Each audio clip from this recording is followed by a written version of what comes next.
Sitting awkwardly in the college entrance ceremony, Kumasaka Takeru stood out from the crowd. He was tall, well built, dark skinned, and had light hair. He wore a grumpy face while the others around him commented on his appearance, including the odd suit. Internally, the softy that was Kumasaka was almost crying with how angry and embarrassed he felt. He stood out in so many ways and he hated it, just wanting to be normal, or at least fit in. Though his soft inside was broken up over this, externally, he looked like he was about to end someone. He blamed this whole disaster on the suit he wore because of his brother's recommendations. Unfortunately for the softy Kumasaka, his older brothers are delinquents, and he isn't, and their fashion sense gave everyone the wrong impression about him. Devastated, Kumasaka believes that he'll never make any friends, falling into a state of despair. While he suffered, the girl next to him took notice of the giant sitting next to her. Looking at Kumasaka all enamored, Tozawa Kiyoka thought about how he was built different to normal delinquents and seemed to be probably a total playboy, which she liked, blushing to the thought of it. After a moment, she notices that Kumasaka was crying, shocking her to the core. She couldn't believe that she was seeing a delinquent cry. Feeling bad for him, she tells him that he can use her handkerchief, if he really needs it. Looking at it, he notices how cute it was, with a bunny motif on it. She tells him it's for him, apologizing that it's so cute while he has the appearance of a gruff man. Tozawa told Kumasaka that life might be scary sometimes, but they should do their best to make their new chapter in life the best it can be. Heart racing, he feels so thankful to her, and perhaps even more. Stumbling on his words, he manages to thank her and continue on with his college life. Fast forwarding 3 years, Kumasaka was looking at his bunny handkerchief and dreaming about meeting the nice girl with short hair that helped him that day. Little did he know, she had changed, but had not taken her eyes off of him, admiring his body from a distance. The towering and daunting figure of Kumasaka has always been more akin to that of a hamster, soft and gentle. Unfortunately, his body didn't get the memo. Meanwhile, Tozawa, with her delicate frame and inviting appearance, was closer to that of a panther, ready to strike her prey and devour them. In his search for a friend, Kumasaka approached Tozawa, not realizing who she is. He asks if the two could hang out, to get to know her since they are classmates. Internally, he comments that he's seen Tozawa often alone, just like him, and thinks that this might be a chance to solve the issues for both of them. 2 birds, 1 stone. Turning to face Kumasaka, she is taken aback since he's never approached her since their first meeting. She questions Kumasaka if it will be just the 2 of them, alone, seeming to look concerned. However, in her mind, she thought that Kumasaka was a playboy, and if the 2 of them are alone, it means that they are going to spend the night together, exciting her. While Tozawa thinks about spending the night together with Kumasaka, he explains to her that since he asked her to hang out, he will pay for all the costs. As Tozawa thanked him, Kumasaka took out his wallet and a small, square object fell out. Both of them looked at it before Kumasaka quickly picked it back up. Tozawa, only seeing the object for a moment, let her mind go wild. The shape, the size, it must be protection. Her imagination took her away, leaving her blushing from her daydreams. Kumasaka, clutching on the dropped object, warns himself about being so careless. He dropped his grandma's handmade Lucky Charm, which, if he lost, would be disastrous for him. After walking a while, Kumasaka asks Tozawa if she's tired and needs to rest. He barely gets the words out before she jumps up and down, saying yes please. He comments that she answered so quick, so she clearly must be hungry. As he spoke, Tozawa was doing quick maths on prices for a room in a love hotel. In all her excitement and jumping around, Tozawa slips on her heel and begins to fall over. Moving swiftly, Kumasaka manages to wrap his arms around her, saving her from injury. In the suddenness of the action, he hadn't realized that he had grabbed Tozawa's chest. Panicking, Kumasaka asked a flurry of questions. Are you okay? Are you hurt? The genuineness of his words was not in question, as his concern was written all over his face. Blushing from the intimate moment, Tozawa thanks Kumasaka for his efforts, before adding that his hand is squeezing her. Only now realizing Kumasaka was so shocked that he couldn't form words in that instant. Finally acting, Kumasaka retracts his arm and apologized, explaining that he hadn't noticed until he stopped. His right arm, it was stuck. The pair began to struggle, the giant softy attempting to free his hand, while the little minx attempted with all her might to keep his hand squeezing her. With his hand trembling in pain, Kumasaka thinks that he almost got his hand ripped off by the panther that is Tozawa. She spat in frustration as her pace slipped the trap. Meanwhile, Kumasaka thought that she did it out of anger since he grabbed her, and he couldn't blame her for that. Turning on the charm, Tozawa claims that she thinks she twisted her ankle in the fall, and would Kumasaka be a gentleman and give her a piggyback ride so they can continue on. Being a real sweetheart and falling for Tozawa's puppy eyes, Kumasaka instantly offered his back to her, saying that they should find somewhere to sit and ice it ASAP. Climbing on, she swung around and clung to his chest like a lover rather than a damsel in distress. Trying to laugh it off, Kumasaka says that he can't walk when she's in this position. Internally, his mind was a mess. What kind of piggyback was this? She smells good, no, focus. Worried about falling to the temptations of the flesh, he asked his granny what should he do. Deciding to just ask her to back off, he begins to say so, but Tozawa has other ideas. She gently blows on his ear in an attempt to entice him into doing something, her eyes darkened, hungry for touch. Kumasaka, blushing slightly but serious, warns Tozawa. She should be careful teasing a guy like she is, or something bad might happen. He continues, saying that Tozawa is cute and if she did this to someone else, they might get the wrong idea and do something ungentlemanly. Tozawa has a puzzled look on her face, wondering if she was that hard to understand. She's been throwing out green lights, green flags. Does she need to throw out green undies at him to get him to understand? What she had imagined happening was Kumasaka understanding her wants, spoiling her rotten, and then going at it all night to her pleasure. After an adjustment to a bridal carry, Tozawa stared up at Kumasaka in admiration as he thinks about if he has to carry her the whole way there like this. Attempting to calm himself, he thinks over and over that he's just helping. His thoughts, though, are interrupted by Tozawa. Tozawa was squished against Kumasaka's pec, like a child to their teddy bear. She comments on how his chest is impressive, as she was blissfully pressed against them.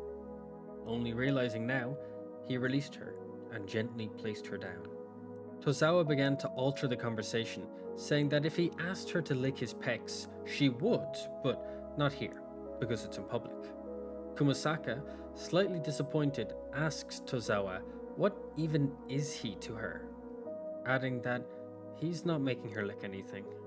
Standing behind Kumasaka, Tozawa cops the feel on his chest, commenting on how it's impressive, truly impressive. Kumasaka didn't resist, just blushed and thought about how weird it was. Continuing to be the gentleman, Kumasaka goes to get medicine for Tozawa's ankle, telling her that he'll be back soon. Defeated, Tozawa can only thank him. Realizing she needs to improve her attempts, she begins searching for why he isn't noticing her cues. When it comes to nighttime aerobics, she's extremely diligent. Lost in her research, Tozawa didn't hear the stranger calling out to her. Sitting beside her and draping his arm over her shoulder, the real playboy asks if she's alone and would she like to play with him.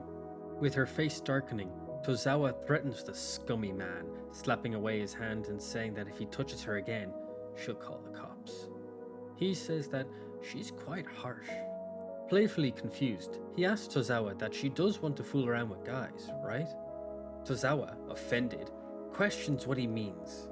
Pointing to her phone, he says that her entire search history is filled with adult activities questions.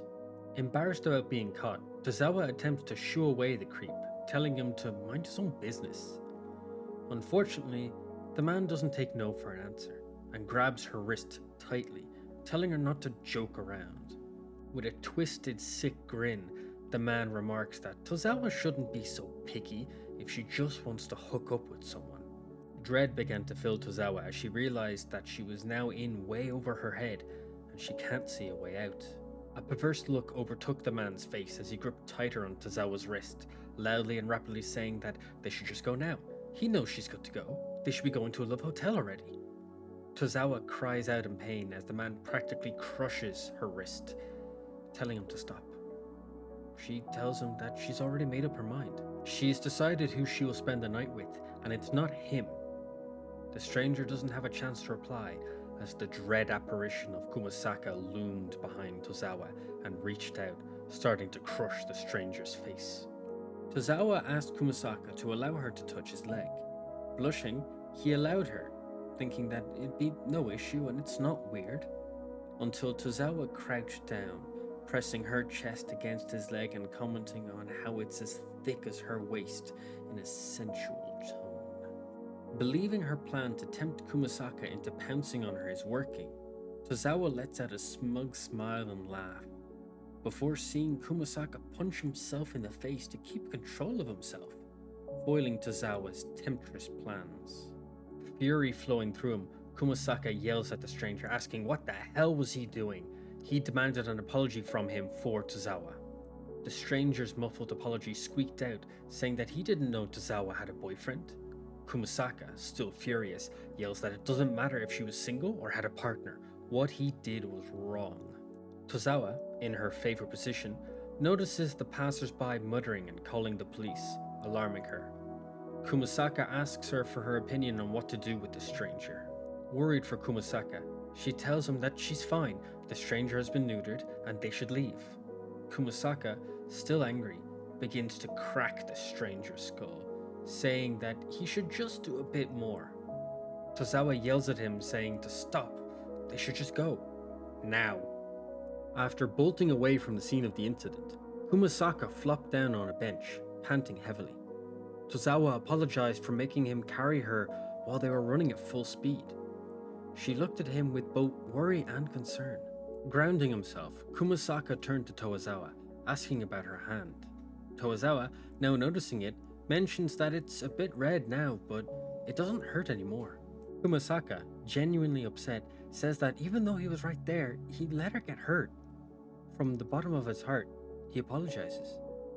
Tozawa, stunned, asks why is he the one apologizing. Tozawa admits that it's kinda her fault since she was being too careless. Kumasaka immediately says that what she's saying isn't true. What Tozawa couldn't admit was that she was too focused on finding ways to hook up with Kumasaka to notice the creep. Embracing Kumasaka, Tozawa buries her face in his chest. Kumasaka got flustered, blushing hard as Tozawa began to speak. She confesses that she was scared earlier, but is thankful that Kumasaka saved her. Kumasaka, standing there feeling awkward, begins to speak, saying to Tozawa that they should probably go. But his comment goes unanswered, as Tozawa wasn't paying attention to him and was locked in to her embrace. Calling out worried, Kumasaka says Tozawa's name, mentioning that it's getting hard to breathe with her locking into him so hard. As she begins to crush him, she blushed hard and formed hard eyes. She promised herself internally that she would absolutely get Kumasaka to spend the night with her. Students saw Kumasaka showing Tozawa something on his phone, stunning her. They believed that it was a threat or blackmail against Tozawa and worried for her safety. But it was not as they thought, as Kumasaka was sent a baby picture of himself from his grandma and he showed it to Tozawa. Tozawa was trying to contain herself, but at the end she couldn't help it and let out a "so cute." Following days, Tozawa seeked out Kumasaka and would sit with them and spend time with them, first asking if she can join him for a lecture, bubbling with happiness. Later, she joined him in the cafeteria, having saved seats for the pair so they could eat together. She approached him at the end of the day, asking if they could walk home together and stop by a cafe, but she stopped when she saw Kumasaka crying, questioning why. Internally, Kumasaka was just so happy that he finally had a university friend. On the bus to uni, Kumasaka asked Tozawa if she's free after 5th period. Tozawa, at light speed, answers that she was. Kumasaka notes that she replies very quickly. Leaning into her, Kumasaka whispers that he wants Tozawa to stop by his place for a while, and it won't take long. Tozawa goes flush red as she thinks that her dream has come true, and they'll finally have their intimate night together. Standing in Kumasaka's apartment, Tozawa was completely baffled as to why she was holding veggies and not Kumasaka. He thanks her for taking some of the harvest off his hand, as his granny had sent him too much, like she does every year.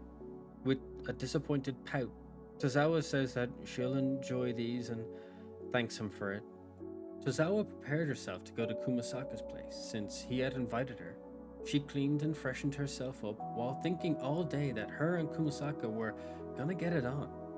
To her heart-wrenching disappointment, it was just veggies. The next day, Tozawa approached Kumasaka with a bento box made with the veggies that he had gifted her. He tells her that that's not why he gave them to her, but she counters saying that she made it for him because she wanted to. She comments on the ingredients, mentioning a variety of foods, most of which are fancy. As she rattled off the names, she had a slight blush and darkened eyes, hinting to the scheme that she had brewing. Kumasaka notes that the components of the bento sound so luxurious. Digging in, Kumasaka finds the bento scrumptious, saying that Tozawa is awesome for making something so delicious. Still mischievous, with her blush and darkened eyes, she softly adds that there's also some blood from a soft-shell turtle, which is believed to be an aphrodisiac. Power erupting from him, Kumasaka's veins pop up while his shirt shreds from his body. Looking like a feral ogre, Kumasaka huffs and puffs in a fervor of lust. Tozawa mentally comments that the bento box was effective, maybe too effective. Seeing her chance, she clings to Kumasaka's bulging arm, seductively calling his name as she rubs against it, her dark, temptress eyes in full bloom. To her surprise, Kumasaka holds onto her, saying her name. He leans in close, telling her that he can't hold on any longer, breathing into her ear. Tozawa, blushing, now acts more like a maiden rather than a panther. Racing for a kiss, she was still acting like a maiden with her blush and shut eyes. She thinks that it's finally gonna happen, but is stunned when she hears a thump. Opening her eyes, she manages to see Kumasaka as he drops to the floor. Looking down, Tozawa sees Kumasaka passed out on the floor. She begins to call his name, worried. Seeing him still unresponsive, she then screams his name, but he's still out cold. What she didn't know was that eating all those stamina-enhancing substances while his blood flowed to one part of the body, it can cause a loss of consciousness. After the stimulant overload bento Tozawa had made, she gave Kumasaka a lap pillow along with an overhead pillow. She had draped her jacket over him as he slept peacefully, dreaming of being in Pillow World. On another day, Tozawa mentioned to Kumasaka that she just learned about X-vids. Kumasaka was surprised that girls watch videos like that. Deciding to add his input, he explained that it's called crossvids, not X. He was under the impression that he knew the correct name. Deciding to tease him, Tozawa smirks and reveals her temptress eyes, saying that Kumasaka knows a lot about X-vids. Covering his face, Kumasaka was incredibly embarrassed, as Tozawa apologized, saying that she was only teasing and she wanted to see his face. But of course, we all know that Kumasaka was wrong about it being called cross-vids. Tozawa approached Kumasaka, telling him that when she's having a good time, she likes to take pictures and post them online. Kumasaka asks if she wants to do it with him, which she tells him she does. Tozawa tells him how to pose as they get ready for the picture, moving and positioning him like a doll. Once in position, she takes the picture. Looking at the photo, Tozawa comments on how great it came out. So good, in fact, that she posts it right away. Kumasaka tries to stop her, seeing how NTR the picture looks, but he's unable to do it on time. Another day, Kumasaka stops Tozawa, telling her not to move. He leaned in, hands outstretched. Looking at Kumasaka with hard eyes, she thinks that now they are finally going to do it. Until Kumasaka tells her that she has a bug in her hair, terrifying her. Tozawa then begins to flail and cry like a child, trying to flee from the fly on her head, as Kumasaka tells her not to move anymore. He'll get rid of it for her. Kumasaka apologizes as he grabs Tozawa's face before plucking off the fly and flicking it away. While still squeezed in Kumasaka's hand, Tozawa, red from crying and looking as innocent as could be, asks if it's gone, if it's all okay now. Seeing her in this position, little Kumasaka rises to the occasion, to Kumasaka's horror. Not wanting her to see, Kumasaka tells her that there's another bug, but he'll get it, she just needs to close her eyes. Starting to cry again, Tozawa begs him to get rid of this bug too. Turning in surprise, Kumasaka asks Tozawa if she really asked him to get drinks. She happily tells him that yep, she did. She continues, saying that it would be nice to bond over drinks. Her temptress inner monologue, however, was saying that she hoped that he'd become a beast when he drank and would ravage her. The pair drank pints, celebrating their friendship. After many pints and 3 hours, Kumasaka was dragging Tozawa home. Tozawa drunkenly spilled her thoughts, saying how tasty his body looked. Kumasaka, flustered and frustrated, tells her that she's too drunk. Tozawa says that they should go party at a hotel now, but Kumasaka shot down the idea immediately.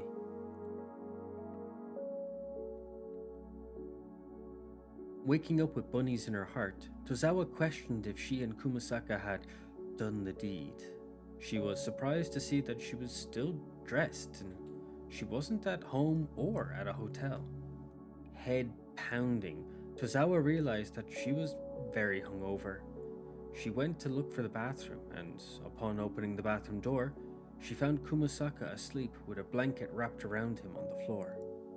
Freaking out, Tozawa apologized for hugging the bed, but said he should have at least slept in the room with her. Kumasaka stretched, hopping and cracking with each movement as he groaned. Tozawa commented that it was all so very loud. Sleepy-eyed, Kumasaka asks Tozawa how could she sleep peacefully with a guy in the same room as her. Taken aback, Tozawa yells that she kinda wished that she would be kept up all night long instead of sleeping well. Kumasaka was completely confused as the true meaning of Tozawa's comment flew right over his head. Kumasaka laughed as he commented that when he checked up on her after having a shower, he noticed that Tozawa was able to sleep so peacefully and he was glad for it. With terrifying eyes, Tozawa glared at him, menacingly saying that her moment to peep on Kumasaka bathing was gone. Kumasaka, seeing this terrifying sight, shrieked at the intimidating aura. It was 2 a.m. when he took the steamy shower, and he saw how Tozawa was sleeping soundly. He smiled at the adorable sight before going to sleep himself in the other room. Tozawa thanked Kumasaka for letting her stay at his place. He told her that it was no problem since he was not going to let her go home that drunk. It would have been dangerous. Awkwardly blushing, Tozawa asks if she can use his shower to freshen up before leaving his place. Flustered, Kumasaka tells her that of course she can use his shower. Tozawa both apologized and thanked him, while Kumasaka tries his best not to think of naked Tozawa. Sitting on the bed, he repeats to himself over and over, "Don't imagine it, don't imagine it, don't imagine it." While showering, Tozawa notices that Kumasaka actually uses some really good shampoo, which surprises her. Beginning to scheme in her temptress mode, her eyes darken to the thought of Kumasaka's reaction if she left the bathroom in only a towel. Her thoughts are interrupted by a sudden noise, however. Turning around, Tozawa spots her worst enemy, a cockroach, sitting right there on the wall. Grumbling to himself, Kumasaka gives up as he now is more aware of the curves of Tozawa than ever before. Thinking quick, he decides to go on the internet to distract from his own thoughts. As he goes to take his phone out, a scream from the bathroom catches his attention. Rushing to the bathroom and knocking on the door, Kumasaka calls out to Tozawa, asking what's wrong. But he was tackled by a new Tozawa fleeing in panic from the cockroach, receiving a pair of missiles to the face. Doing a Halloween photo shoot, Kumasaka was dressed as a cop while Tozawa was a horny jail prisoner. When it was finished, Kumasaka commented that he was a little embarrassed being so close to her, saying that he could scoot away just a little bit. Using her incredible horny strength, Tozawa pulled Kumasaka towards her for a kiss, while he resisted with all his might. Clinging to Kumasaka's face, Tozawa stuttered in fear that there was a cockroach, terrifying her. Kumasaka was being smothered by Tozawa's pillows, attempting to call her name since he couldn't breathe. Eventually managing to pull Tozawa the facehugger off him, Kumasaka takes a big gulp of air before yelling at her to calm down while his nose bled and his face was vibrant red. Putting his jumper on her, Kumasaka took a guard stance and told Tozawa to stay back. He'll deal with this. Tozawa, crying and sniffling, defeatedly said okay as Kumasaka looked for the cockroach. Moving into the bathroom, he finds the cockroach scurrying away and calls out that he found it. Unfortunately, that brings terror back to Tozawa. Gripping a newspaper tightly, he takes an ogre club swing at the cockroach, eviscerating it. Tozawa timidly thanked Kumasaka for his effort while he bagged up what remained of the cockroach. He apologizes for not realizing he had a bug and for scaring her like that. Noticing that she's drenched, Kumasaka tells Tozawa to shower again since she must be freezing. Tozawa says nothing, fidgeting awkwardly and looking down submissively. Kumasaka questions the look, with Tozawa saying that she's scared to shower now and needs him nearby. Sitting outside the shower, Tozawa calls out, asking if Kumasaka is still near. Blushing and feeling awkward, he loudly replies that he is. Heading home, Tozawa thanks Kumasaka for everything he did, which he brushes off, saying it was no problem. He'll see her at uni. Once the door closed, Kumasaka could finally drop the calm facade. Remembering Tozawa launching herself at him, he goes bright red as the memory is vivid and will not leave his mind. Throwing himself onto the bed, embarrassment filled the innocent grandma's boy that is Kumasaka, as he howled with a mix of emotions. The next day at uni, gossip was brewing. Two students whispered to each other about Kumasaka and Tozawa. They mentioned that apparently Kumasaka has made moves on Tozawa, who is the college's cool beauty that is supposedly unattainable.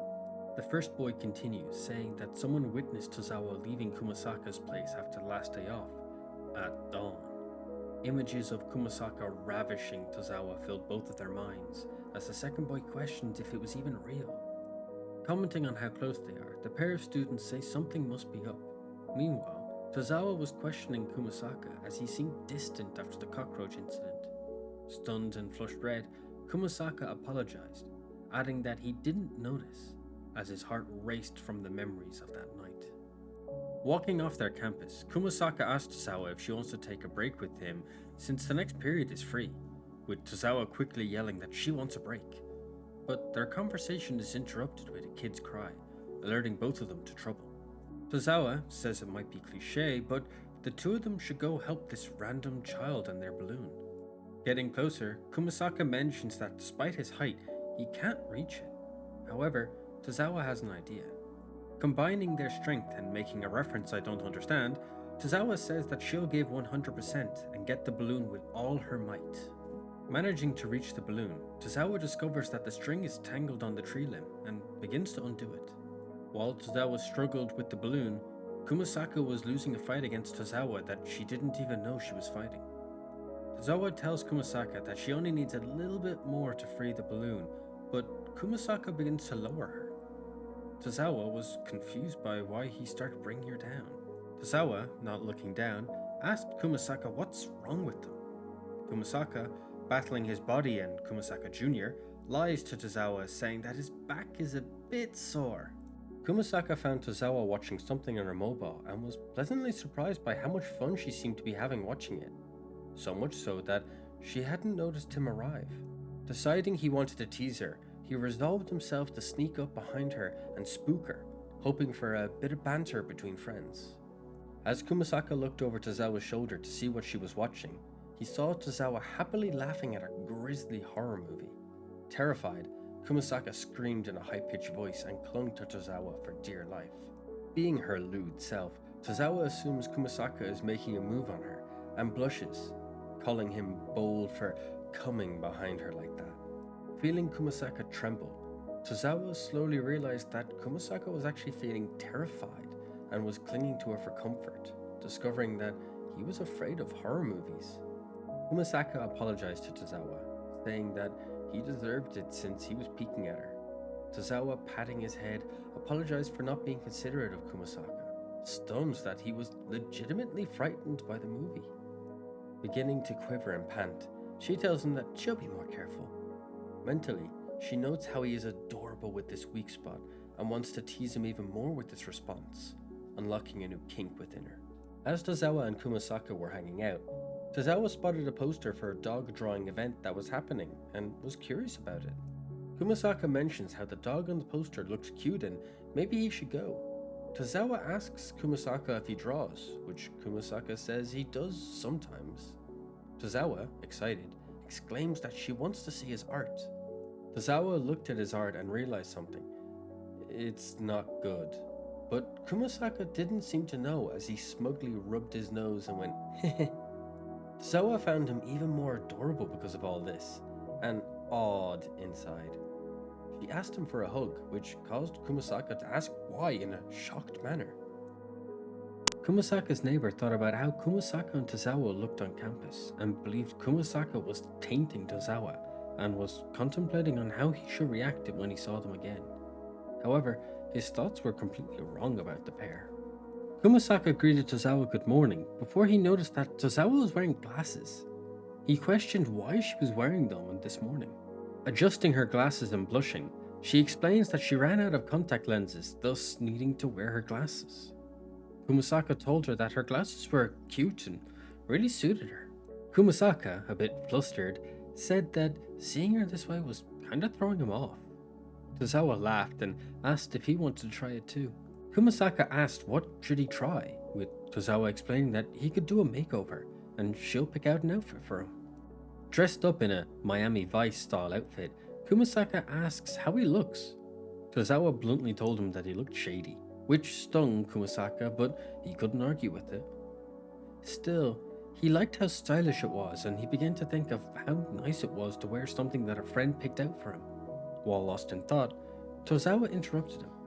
Tozawa asked Kumasaka if he can pick out something for her too, surprising Kumasaka. Kumasaka tries to politely reject the thought, saying that he can't pick girls' clothes, but Tozawa pushed, saying that she doesn't mind if she looks weird. Pushing even harder, she uses her ultimate technique, puppy dog eyes. While doing so, she begs, saying, "Please, pretty please," with Kumasaka giving in to the adorableness. Kumasaka, now resolved, said that she asked for it, so don't blame him if things go wrong. In her flashy new outfit, Tozawa commented that she looked like a Y2K gyaru. Kumasaka explained that the only girls he saw growing up was his brother's girlfriends. Tozawa yelled out in surprise that all his brother's girlfriends were gyaru? Tozawa said she actually liked the outfit and she'll wear it the next day. Kumasaka, however, didn't listen as he notices that the outfit really shows off Tozawa's personality. The next day on campus, everyone stared at Kumasaka and Tozawa as they looked like an early 2000s celebrity couple from magazines. Tozawa went looking for Kumasaka, which upon entering the room, she asked if he wanted to have lunch with her but found an odd situation. Tozawa found another woman clinging to Kumasaka, saying that she thought he was scary but it turned out he was a sweet guy, while she stroked his chest. Kumasaka stuttered, saying, "Tozawa, it's not what it looks like." In a murderous tone, Tozawa asked what was going on, with Kumasaka terrified as Tozawa showed an expression he's never seen before. Tozawa, in Panther mode, asks what the two of them were talking about. The girl responds that she's the manager of the rugby club and she's trying to scout Kumasaka. The manager began to feel up Kumasaka again, saying how he had a nice body. She adds that she was surprised about how cute he is despite his appearance. Kumasaka removed the manager's hand and told her that he wanted her to stop touching him so much. The manager backed away, apologizing, saying that she didn't mean to touch him so much, while Kumasaka looked at her irritated. Kumasaka told the manager that he's not interested in club activities, so he declines her offer.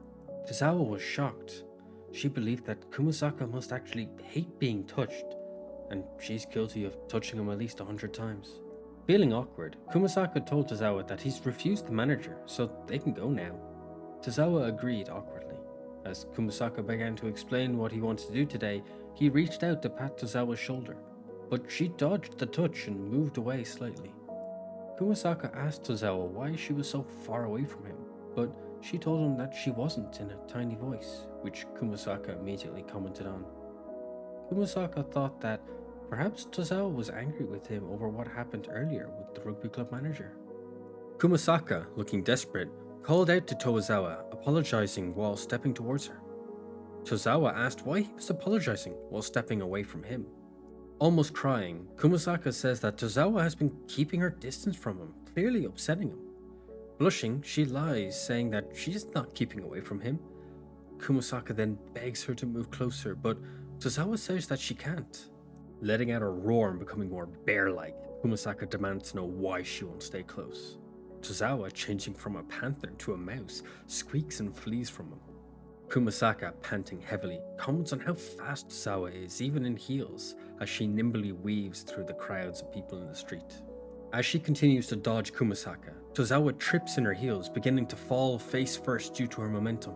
Just before she hits the ground, Kumasaka caught her, grabbing her under the arms. He told her, gasping between breaths, that he got her, shocking Tozawa. Kumasaka brought Tozawa to a bench so they could talk, but it looked more akin to a bear carrying a rabbit. Kumasaka seemed determined while Tozawa whimpered in defeat. Kumasaka asked if she's not mad, then why is she dodging him so avidly? Tozawa hesitated but begins to explain. She told him that she saw how Kumasaka hated the rugby manager touching all over him and realized she'd been doing it constantly without knowing his feelings about it. Kumasaka explains that it was because he didn't know her well, but he does know Tozawa. He added that if he didn't like it, he'd tell her like a normal person. Teary-eyed, Tozawa asks if he's being honest, with Kumasaka adding that he is, and he'd allow her to even... but he was cut off. Tozawa exclaims that he'd let her touch him all she wanted, while she twinkled with excitement. Kumasaka starts to agree before realizing what Tozawa had said, confusing him. Tozawa began to put her hands on him, causing Kumasaka to blush. He tried to say that she's not wrong, but he meant something else. However, Tozawa was already in her happy little world. She began to rub his chest faster and faster, while Kumasaka questioned why it ended up this way, before accidentally letting out a moan. Happily rubbing Kumasaka's chest, she thinks to herself that she's not giving up on her goal of sleeping with Kumasaka. While having lunch together, Kumasaka let out a yelp of pain, causing Tozawa to ask if he's okay. He explains that it's just nothing really, it's only a splinter. Tozawa questions Kumasaka on his pronunciation. Kumasaka explains that it's just a splinter and he accidentally said it in his Hiroshima accent. Tozawa, shocked, asked if Kumasaka was from Hiroshima, which he confirms. She asks him to speak more in his accent, which he says is embarrassing, but decides to do it. With a sigh, he begins to speak in his accent, complimenting the beauty of Tozawa's hair and how it's so gorgeous that he wants to run his fingers through it. It was a critical hit on Tozawa, exploding with emotions and begging him to just hug her already as she clutched at herself and blushed heavily. Kumasaka, confused, yells out why she wanted that. Tozawa asked Kumasaka if he didn't get tired with his brows constantly being furrowed, with him explaining it's a habit now so he can't stop. Tozawa, taking the opportunity to touch Kumasaka, offered to massage him to help loosen up his brows. Kumasaka blushed in surprise but thanked Tozawa for it. Seeing Kumasaka's expression, Tozawa announced that it might be more difficult to do as Kumasaka looked more like a demon than a relaxed man. Tozawa ended up asking Kumasaka what's wrong with him and why he looked like a playboy from a spicy manga, which stunned Kumasaka. Tozawa sat Kumasaka down, telling him to not be nervous and just relax. He blushed, almost whispering that it's impossible.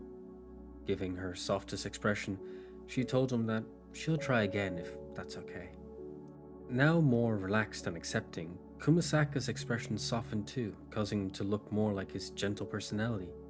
Tozawa, overwhelmed by his adorable face, speaks out loud saying that she can't show this face to anyone, wanting to treasure it all for herself. Meanwhile, Kumasaka told her that she had a terrible face as he saw her blush and drool and looking a hot mess. Tozawa called Kumasaka's attention and showed him her phone. With affection, she tells him that she liked his dog drawing so much that she made it her phone wallpaper. Blushing slightly, he told her that it made him happy to see that she liked his drawing so much. Then he admitted that it also made him want a drawing from her as his wallpaper. Tozawa confidently said that she's good at drawing and, after a bit of scribbling, declared that it was done. With the moe style, Tozawa announces that she thinks she captured Kumasaka's likeness perfectly, shocking him. Clutching the drawing, Kumasaka questioned if this was him. What he didn't say out loud was that the drawing was way too good. Tozawa, thinking Kumasaka was insulted by it, asked what he meant. She only drew him as she saw him in her eyes. Blushing and heart racing, Kumasaka realized that this is how he looks to her. With sudden excitement, Tozawa asked Kumasaka to draw her too. Inspired, Kumasaka decides that he will draw Tozawa with all his heart and make her as cute as he really sees her. As he was drawing, Tozawa looked on, super excited while waiting for Kumasaka to finish. Then, Kumasaka did this. Ta-da! Tozawa noticed that Kumasaka was looking happily at his phone and asked what he saw that made him so happy. Kumasaka explained that his brother got a new dog and just sent some pictures of it. Showing Tozawa, she sees that it's a cute dog and says so, which Kumasaka agrees with her thought. As Kumasaka swiped to show more dog pics, he dropped his phone. Tozawa, being helpful, told him that she would pick it up. Kumasaka apologized, saying that it was his fault for dropping it. Unknown to them, however, Takiya, Kumasaka's neighbor, was watching them and was stunned from what he saw. From Takiya's point of view, it looked like Kumasaka and Tozawa were doing the nasty right in the college campus lecture hall. Not being able to stand watching anymore, Takiya calls out, asking what the hell the pair are doing in the lecture hall. The pair turn to see what Takiya wants, with Tozawa popping up with Kumasaka's phone in her hand and an innocent look on her face. Takiya confronts Kumasaka, asking why he made Tozawa use her mouth to kiss his hips. Kumasaka yells back that it's a misunderstanding. Tozawa yelled back that something like that shouldn't be done here, it would be torture to stop halfway. It should be done properly at a hotel instead.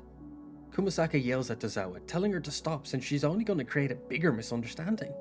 After a flurry of panicked words, Kumasaka managed to explain to Takiya what had happened and that Tozawa wasn't being lewd in the lecture hall. Tozawa, however, was making a pouty face, disappointed with how everything went. Kumasaka panted with relief, while Tozawa casually mentioned that she would have been fine with this misunderstanding. Kumasaka looked at Tozawa and pondered what she had just said, while she talked about classes and what they should do after them, unaware of Kumasaka's gaze. Resolving himself, Kumasaka called out to Tozawa, who replied, puzzled by Kumasaka's sudden change of tone and attitude. Kumasaka tells Tozawa that making lewd jokes like she did is fine when it's just them, but he doesn't like it when she makes them in front of other guys and he doesn't want her to do it again.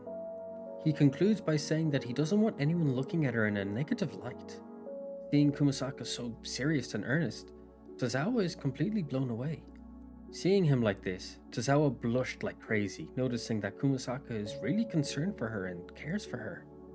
It overtook her emotions in a rush and she barely stuttered out an apology and that she won't do it again, barely able to control herself. She became lost for words and stood there, her entire face beet red. However, Takiya was still watching them. He couldn't hear them, but he thought that Tozawa had finally been worn down by Kumasaka and was now falling for his roguish charms. This wild speculation ended up becoming a rumor around the campus. Tozawa approached Kumasaka, mentioning it was winter, so isn't he cold only wearing a t-shirt? Kumasaka, looking unfazed, gave a questioning grunt. Tozawa quickly clarified that if he's okay then that's fine, but looking at him makes her feel cold. Kumasaka apologized about that and began to explain why he was only wearing a t-shirt.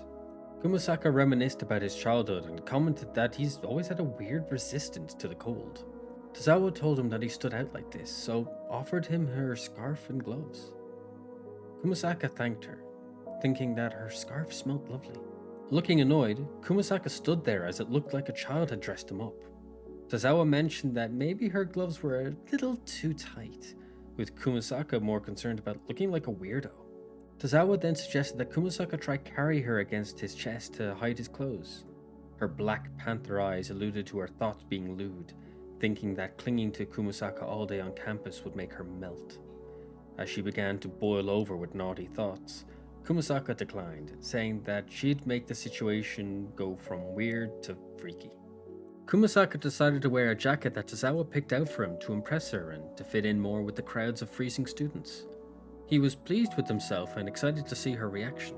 Walking to campus, however, was a nightmare. He was cooking from the inside, with his naturally high body temperature betraying him. Tozawa went to greet Kumasaka before noticing he was overheating and drenched in sweat. Noticing Tozawa, he apologized for looking gross and she should probably not touch him. She told him not to worry and be more concerned about overheating and take off his jacket. Powering through it, he said that they're close to campus, so they should just keep pushing. Finally arriving in the lecture hall, Tozawa complimented him on making it while dabbing his sweat with her handkerchief. She tells him to take off his jacket and cool down. Stripping it off, a torrent of steam emerged, revealing a soaked t-shirt that clung to Kumasaka's skin. As he was looking a hot mess, Kumasaka commented that it felt like he was not going to make it. Tozawa stood there, head blank, nose bleeding, emotions flowing freely, and her eyes swirling like a dark temptation that was going to drive her mad. Hanging out together, Kumasaka and Tozawa strolled around the town square, noting all the Christmas decorations and how busy it all is. Tozawa happily remarks on how sparkly and beautiful it all is, as she's filled with the holiday spirit. The pair are noticed by a street photography crew who calls out to them, mistaking them for a couple. They offer a free photo for them for Christmas, to spread the holiday cheer. Kumasaka was taken off guard by the comment, blushing and stuttering, questioning what the photographer just said. As Kumasaka fought for his life to make sure the photographers knew the pair weren't a couple, Tozawa was in Panther mode, scheming. She thought that if they take a photo, they have to stand closer, even touch. And if they touch, Kumasaka might get aroused, and if he got aroused... Seeing that this could be her best chance to get laid, she yells out that they all took the photo together, and her urges overwhelmed her as the lewd thoughts took control. Kumasaka, however, was yet again thrown into a tailspin. The photographers began to position the pair, with Tozawa going all in for the moment, draping herself on Kumasaka. He, however, was being moved around and positioned like a mannequin. Seeing that Kumasaka's head was out of frame, the photographer asked him to bend down, to which he agreed. His head became dangerously close to Tozawa's, as she blissfully smiled towards the camera, while the pair were complimented by the photographer. However, there was another issue. Kumasaka's wide frame poked out of the picture's edge, so the assistant pushed him slightly, asking him to squish himself down. Neither noticed that the assistant was pushing Kumasaka right against Tozawa's chest, who seemed to not hate the experience, but was surprised nonetheless. Realizing what happened, Kumasaka was completely flustered, turning to face her and apologizing for what happened. He was red from ear to ear, while Tozawa just seemed to be confused by the reaction. Unfortunately, the assistant kept pushing Kumasaka to fit into the picture and be even closer, causing Tozawa and himself to smush faces. The result of this was Kumasaka accidentally kissing Tozawa on the cheek. He was horrified by seeming to accidentally be forced upon her, while she blushed with pleasant surprise. As this occurred, the photographer took the one picture they were offered for free. Feeling completely disgusted with himself, Kumasaka prostrated himself in front of Tozawa in a deep apologetic bow. He screamed about how sorry he was, while onlookers gossiped about the scene that was unfolding in front of them. Tozawa tried to defuse the situation, saying that she didn't mind at all that he kissed her on the cheek. The crowd made varied and wild speculations about what was going on, panicking Tozawa. She yelled at Kumasaka, telling him to stop bowing already and stop making such a big scene, or they both would get bad rumors made about them.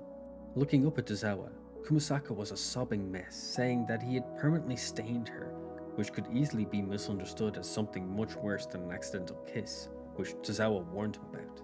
Seeing that Kumasaka was completely broken by the incident, she realized that she won't get what she wanted from him in this state and began to mope herself. Trying to make things right, Kumasaka declared that he should do something to atone for what happened, saying to Tozawa that he would do anything she wants to make up for it, piquing Tozawa's interest.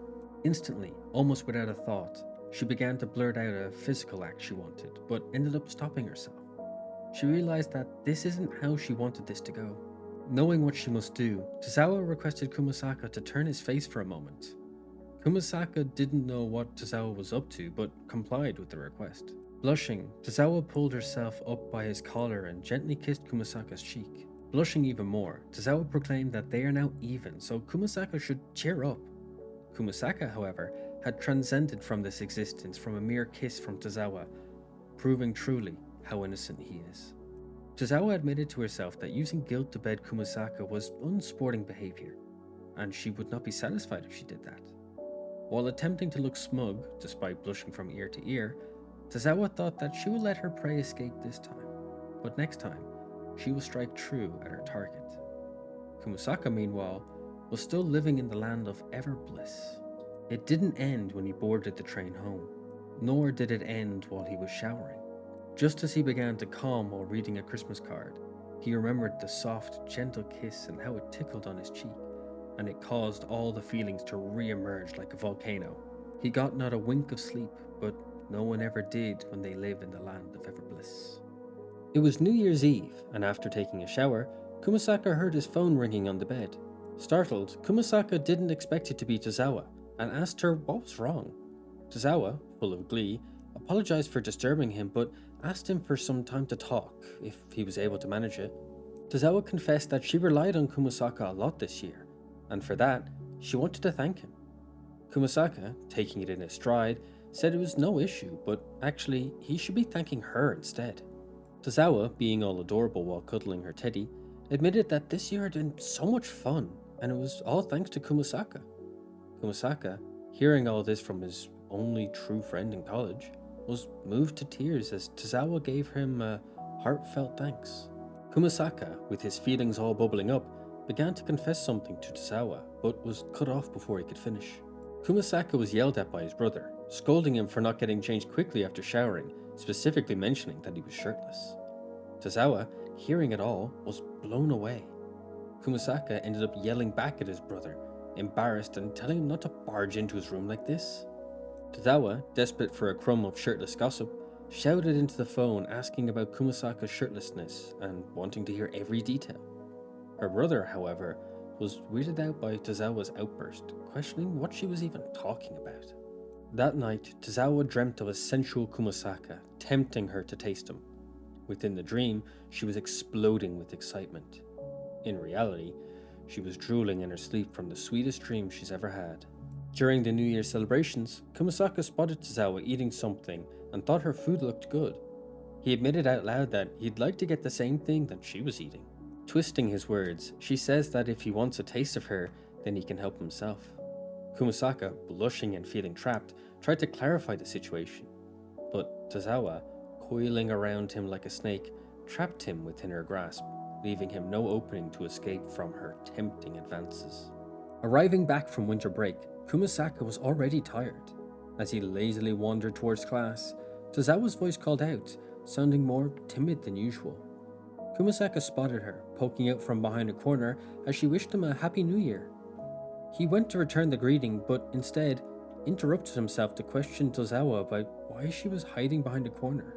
Barely holding back her tears, Tozawa confesses that she gained a lot more weight than expected over the Christmas break, and it upset her. Kumasaka, being the classic lad, explained that he didn't care about that. Weight gain isn't that much of an issue. With a sweet hopefulness in her voice, Tozawa questions if Kumasaka is telling the truth. Kumasaka said he was, adding that even if she was a bit chubby, she's still a cutie. But what he saw took him off guard. When Tozawa emerged, Kumasaka noticed that she'd gained in all the right places. She now sported tasty curves all over, and it was sexy rather than cute. Kumasaka was frozen from the sight he was blessed with, until Tozawa snapped him out of it, causing him to blush and stutter. Tozawa, seeing Kumasaka becoming a flustered mess, began to tease him. She smiled in a playful manner and said that she didn't know that he was a fan of thick girls. Kumasaka, embarrassed, tried to deny it, but it was clear that he liked what he saw. At a dentist's office, the assistant asked the dentist if it was okay that the next patient had someone with them for support in the room. Being compassionate, the dentist said that even adults can be scared, no matter how big they are. Entering the room, he declared that it was now time to start. Stepping into the room, the dentist thought that Kumasaka was definitely a big adult. Upon seeing him, Tozawa asked the dentist not to be so rough, please. The dentist thought that Tozawa clearly wasn't Kumasaka's sister, so questioned if she was his girlfriend. She said she was his friend, but implied more. The dentist was just confused by why she said it in a weird way, but moved on anyway. Tozawa informed the dentist that Kumasaka is terrified of this place, so he's been avoiding it for as long as possible, which explained why he was in such bad pain. Towering over Kumasaka, the dentist went to take a look. However, Kumasaka only saw an imposing man leaning over him. Terrified, Kumasaka clamped down his jaw and growled at the dentist, scaring him and causing Tozawa to scold him like a bad dog. Finally getting a look at the issue, the dentist said it was bad. Tozawa, surprised, asked if it was really that bad. The dentist bluntly said that a root canal was necessary, scaring Kumasaka to his core. Tozawa, trying to comfort him, tells him to control his breathing, but the dentist informs her that she's actually giving Kumasaka breathing techniques for giving birth. Tozawa, seeing fear in Kumasaka, tried her best to comfort him, squeezing his hand and arm. Shutting his eyes, Kumasaka cursed himself for being so scared, even though Tozawa was there to help him. As he freaked out, he felt something squish against him. Opening his eyes, Kumasaka saw Tozawa latched onto his arm, attempting to stop his shaking and trembling.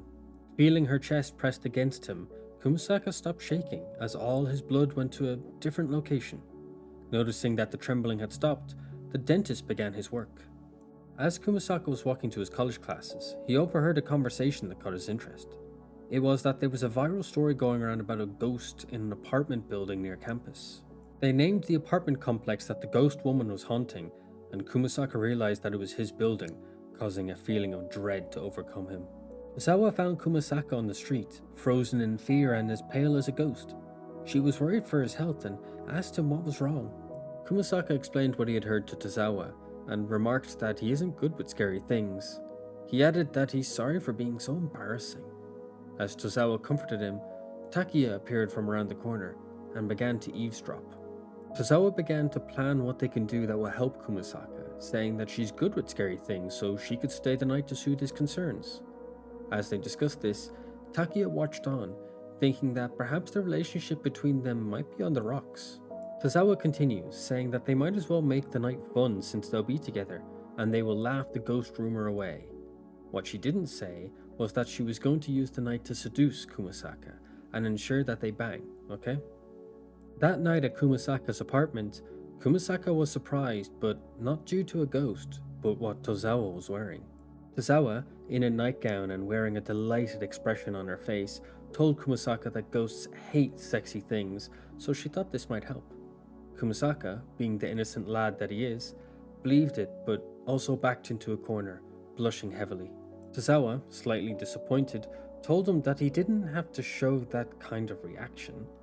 He responded that he just didn't know where to look, respectfully. Kumasaka had a new dilemma. He can't think about the ghost because he's too horny. Tozawa, realizing that she can't force her way to get what she wants, put on a cardigan, much to Kumasaka's relief. She sat beside the now calmed Kumasaka and commented on the long night ahead of them. Tozawa, teasingly lifting up the cardigan she was wearing, seductively asks what the pair of them should do during this long and lonely night. Kumasaka, seeing Tozawa's curves, went bright red again. Kumasaka, in a trembling voice, questioned about what Tozawa meant. Giggling, Tozawa again seductively said that they can do anything Kumasaka wants, hoping for some more intimate time as his answer. Unknown to both, they were not alone and they were being watched.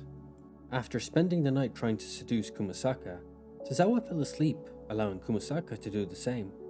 Looking back at Tozawa, Kumasaka noted that she was sleeping soundly, but something seemed to be off.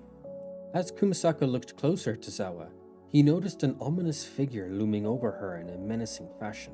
Frozen in fear, Kumasaka could do nothing apart from think that the ghost rumor was not just a rumor, but an actuality.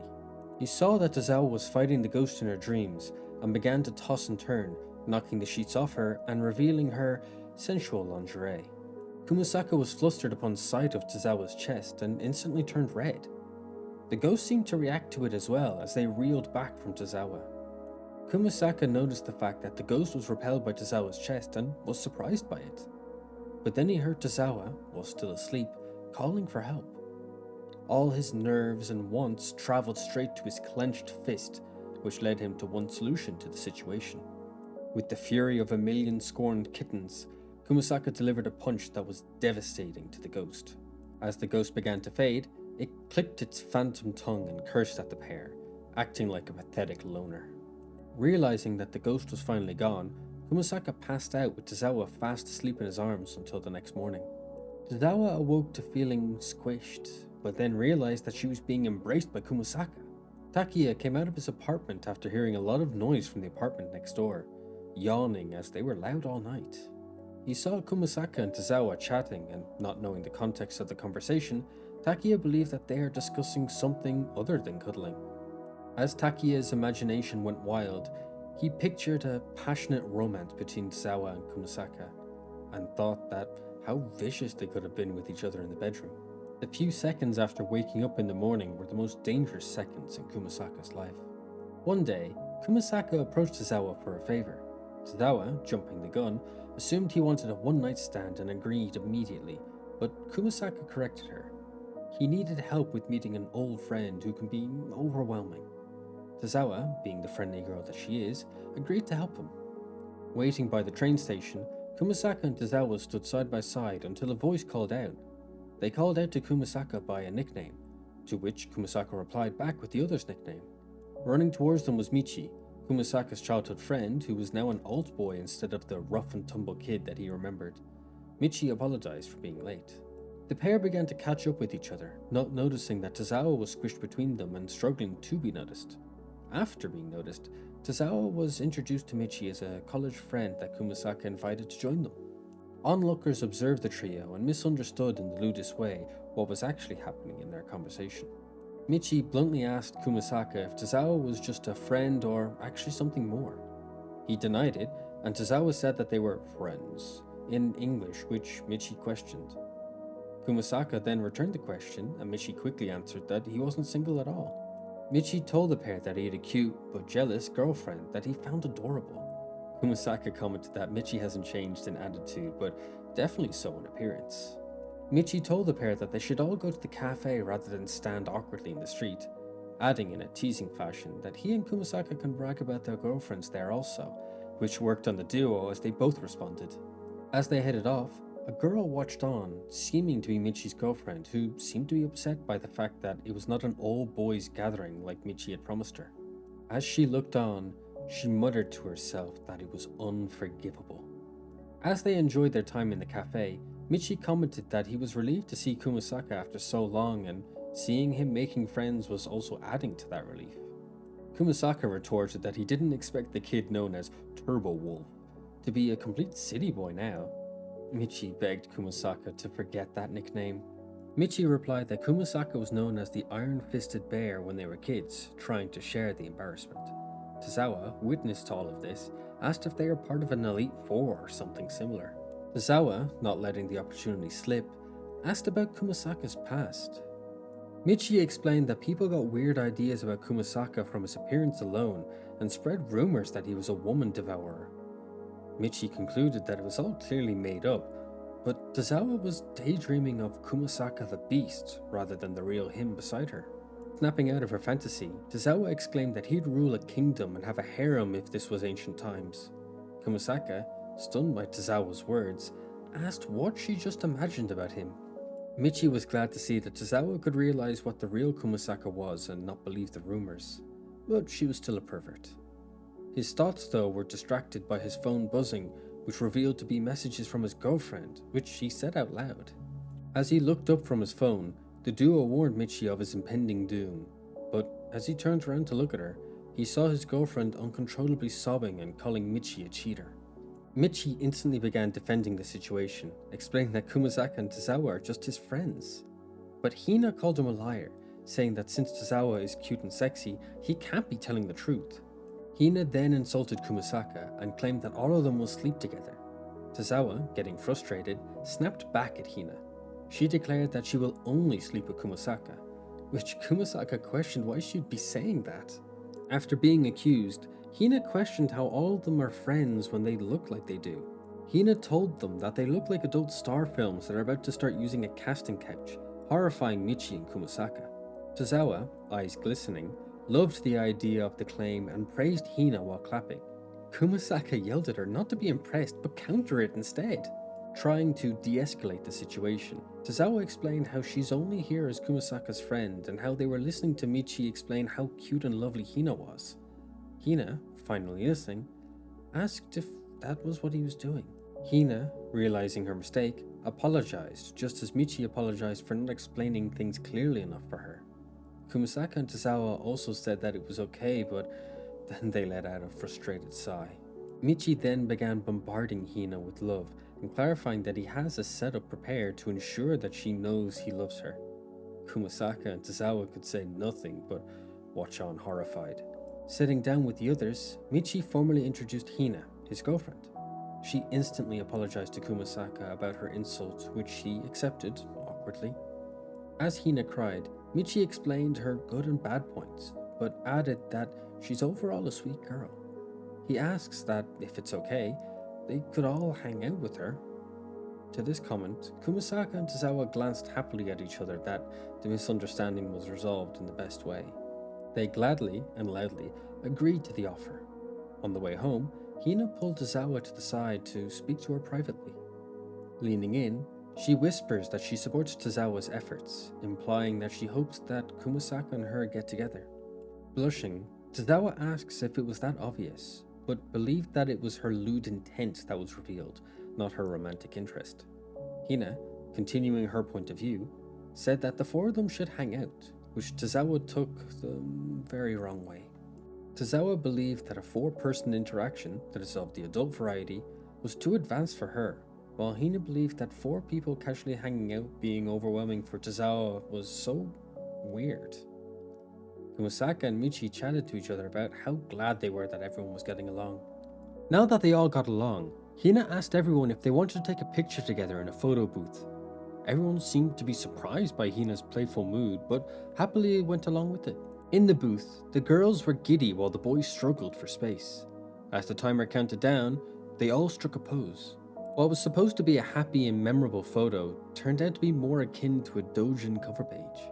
Valentine's Day arrived and Tozawa was unsure of how to give her friend chocolate to Kumasaka or when to do it either due to her originally being in an all-girls school. During each period of class, Tozawa contemplated if it was the time to give it to Kumasaka or not, resulting in her awkwardly fidgeting all day. Onlookers in the class assumed that she was involved in some kind of S&M play with Kumasaka and asked themselves if she was really okay. At the end of third period, Tozawa cursed herself for her inaction and yelled out Kumasaka's name. Not able to look at him, she offered up the Valentine's Day chocolate. To Kumasaka though, the chocolates were a sparkling gift from the heavens. Both Tozawa and Kumasaka got awkward over the situation, and both began to fidget and blush, much to the shock of the original onlookers. Finally opening the gift of chocolates, Kumasaka asked to eat them now, which Tozawa gave her blessing for him to do. Kumasaka comments on how fancy the chocolate sounds and takes a bite. Happily, Kumasaka made a satisfied noise as he ate the chocolate, his face gleaming. Tozawa, overwhelmed by the new cute expression that Kumasaka showed, whipped out her phone and began taking pictures of him while squealing, causing Kumasaka to get unnerved. Kumasaka was trapped as Tozawa took millions of pictures of him, calling him cute over and over. That night as he walked home, he mentally complained about the amount of photos that Tozawa took. As he moped his way home, he considered how he, a giant of a man, could be cute. Stopping to look at his reflection, he pondered the thought. He attempted to smile and managed to show a genuine one. However, Tozawa was nearby and saw his smile, causing her to blush and request him to do it again. Not expecting her to be there, Kumasaka jumped with fright. Tozawa, desperate with cute aggression, begged and pleaded with Kumasaka to smile again as it made her heart race, and more. Embarrassed, Kumasaka declines, causing Tozawa to cling to him and beg more, only causing Kumasaka to decline even harder. As they argued, Kumasaka ended up dragging his leg down the street with Tozawa latched on. Somehow, this unexpectedly caused a rumor to be started that Kumasaka loved her and left her. While shopping, Tozawa noticed a top that she loved and decided to buy it.